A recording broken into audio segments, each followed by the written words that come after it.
Hello future bankers, welcome back to the channel. कैसे हो आप? और हमारी बहुत ही अच्छी एक नोटिफिकेशन आ गई है EPFO डबल एस की। तो अब इसके बारे में थोड़ी बात कर लेते हैं कि क्या क्या हमारी एलिजिबिलिटी रहेगी, किस पैटर्न पे एग्जाम आएगा, कैसे आप तैयारी कर सकते हो, और आगे भी और बातें। और स्टेनोग्राफर का भी आया तो उसके बारे में भी थोड़ी बातें कर लेंगे। पर as a banking aspirant stenographer वाला हमारे लिए उतना ज़्यादा मैटर नहीं करता है फिलहाल।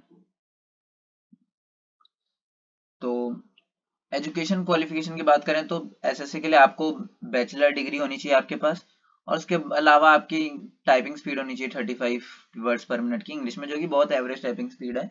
आराम से अगर आप 1-2 महीना भी प्रैक्टिस करते हैं तो आपकी 35 वर्ड्स पर मिनट बहुत ईजिली हो जाएगी। खैर वो बात हो रहा है, वहाँ जो कीबोर्ड्स होते हैं उस पर आपको हाथ बिठाने के लिए अगर आपकी 40-45 है तब आप अच्छी खासी 35 के आसपास पहुंच जाएंगे। और एज लिमिट की बात करूं तो 18 to 27 जैसे नॉर्मल क्लर्क लेवल एग्जाम में देखने को मिलता है, उस हिसाब से। नेशनलिटी वगैरह ये वही बेसिक हमारे के तिब्बतन रेफ्यूजी, ये वो ज्यादातर इंडियन सिटीजन ही है, तो उसके बारे में बात नहीं करेंगे। उसके बाद सिलेक्शन प्रोसेस की बात कर लेते हैं। तो सबसे पहले प्रीलिम्स होगा, मेंस होगा, और उसके बाद आपका लास्ट में स्किल टेस्ट होगा जो टाइपिंग वाला वगैरह होता है, उसमें कुछ चीज़ और स्टेनोग्राफर में स्टेनो का स्किल टेस्ट जो होता है। फिर इसमें प्रीलिम्स और मेंस की क्या टाइम ड्यूरेशन रहेगी और कैसा पेपर आएगा। तो जैसा हमारा बैंक एग्जाम का होता है basic paper, IBPS PO mains वगैरह का, उसी टाइप का पेपर है आपका। इंग्लिश, रीजनिंग और क्वांट 100 क्वेश्चंस और 1 घंटा। मेंस में रीजनिंग में आएंगे आपके 40 क्वेश्चन जिनके 60 मार्क्स होंगे। कुछ क्वेश्चन 2 मार्क्स के होंगे, कुछ क्वेश्चन 1 मार्क्स के होंगे IBPS PO की तरह। जनरल इकोनॉमी और फाइनेंशियल अवेयरनेस, इसमें 40 क्वेश्चन, 40 मार्क्स, एक एक क्वेश्चन रहेंगे। इस बार हमारा SBI PO मेंस में 60 मार्क्स का हो गया, पर अभी भी SSC में हमारा 40 मार्क्स का ही आया है। तो ये एक अच्छी बात है कि जो GK वगैरह उतनी प्रीफर नहीं करते हैं उनके लिए ठीक चीज़ है। फिर इंग्लिश 30 क्वेश्चन 40 मार्क्स, और क्वांट में 40 क्वेश्चन 60 मार्क्स।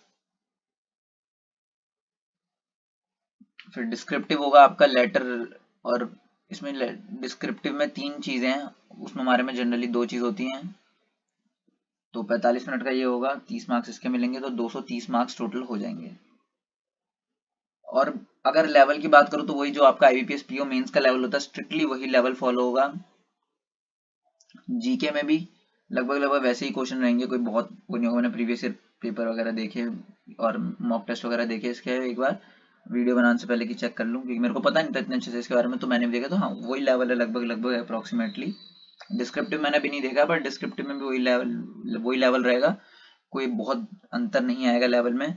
तो एक अच्छी अपॉर्चुनिटी है, क्योंकि इसमें नंबर ऑफ वैकेंसीज हमारी 2700 प्लस हैं SSA के लिए। सिर्फ SSA के लिए 2700 प्लस, 2734 या 64 ऐसी कुछ वैकेंसीज हैं। तो इस बार IBPS PO में काफी वैकेंसीज थी, पर SBI PO में 1500-1400 ऐसी कुछ 1600 के आसपास वैकेंसीज थी। तो SBI PO से ज्यादा वैकेंसीज आपको सेंट्रल गवर्नमेंट की एक पोस्ट मिल रही है। और बात अगर करें सैलरी की, तो इसमें 29,920 शायद पहला जो हमारा वो होता है फर्स्ट पे, मतलब बेसिक पे होती है, वो है। तो अगर हम हिसाब लगाएं तो अप्रोक्सीमेटली 45 के अराउंड हमारी सैलरी पहुंच जाएगी। स्टार्टिंग सैलरी 45,000, जो कि एक अच्छी सैलरी आपको सेंट्रल गवर्नमेंट पोस्ट मिल रही है। आप और EPF के जो हमारे ऑफिस होते हैं ज्यादातर, वो बहुत ज्यादा गांव वाले इलाकों में नहीं होते हैं, टायर 1 सिटीज में ही होते हैं, या तो टायर 2 चल जाए ज्यादा ज्यादा।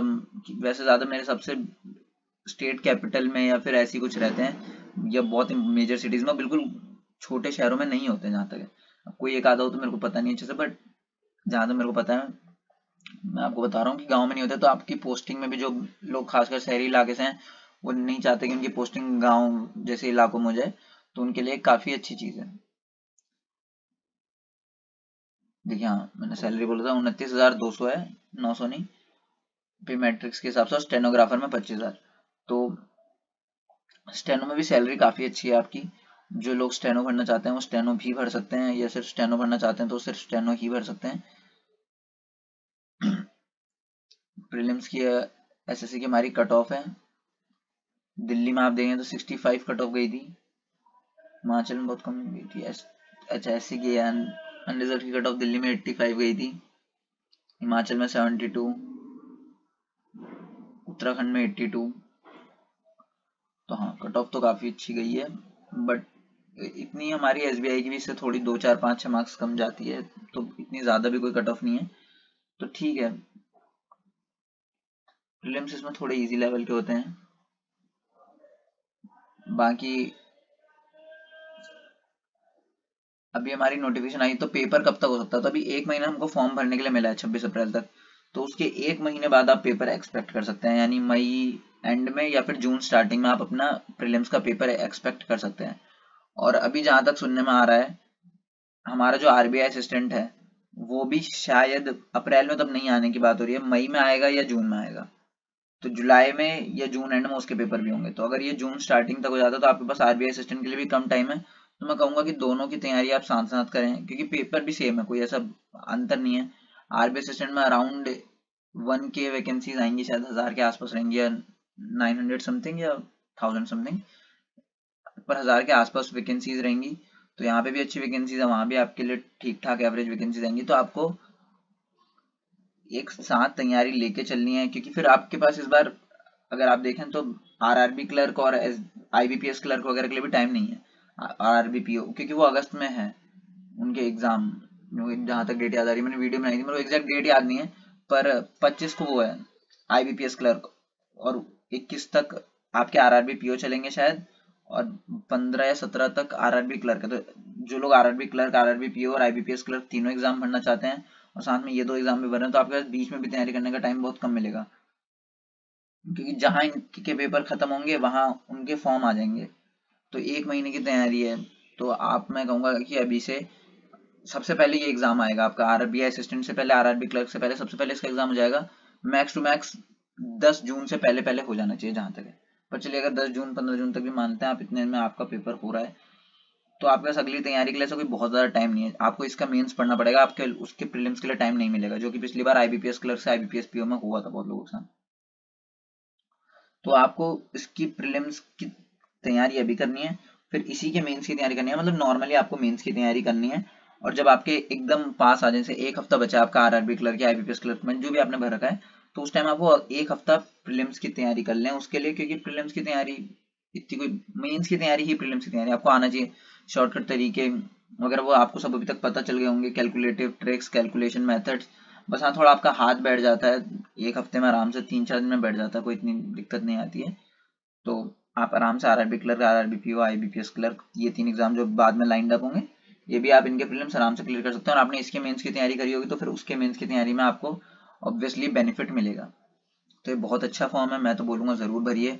और काफी मेरे शायद 2 3 कमेंट भी आए थे कि सीबीआई की, मतलब सेंट्रल बैंक ऑफ इंडिया ने अप्रेंटिस की निकाली है, तो मैं कहूंगा कि अगर आप दोनों फॉर्म भर सकते हैं, आपके पास पैसे हैं तो आप भर दीजिए, कोई नहीं।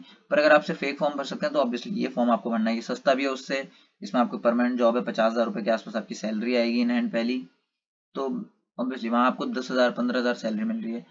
वो फॉर्म नॉट वर्थ इट है, बट स्टिल अगर आप दिल्ली में भरते हैं तो 15,000 में से, अगर आपके घर से थोड़ा दूर है, आप दिल्ली में रहते हैं फॉर एग्जाम्पल, तो 5,000 तो आपके आने जाने में लग जाएंगे, आना जाना, दिन में खाना, 10,000 रुपये बचेंगे। 5,000 भी मैंने अगर ज्यादा दूर नहीं है तो बोला है, वरना 7 8 हज़ार भी लग सकते हैं, 5,000 तो एटलीस्ट। तो ये बहुत अच्छी अपॉर्चुनिटी है एज कम्पेयर टू दैट। तो अगर आप उन दोनों में से एक ही फॉर्म भर पा रहे हैं तो ऑब्वियसली आपको ये फॉर्म भरना चाहिए।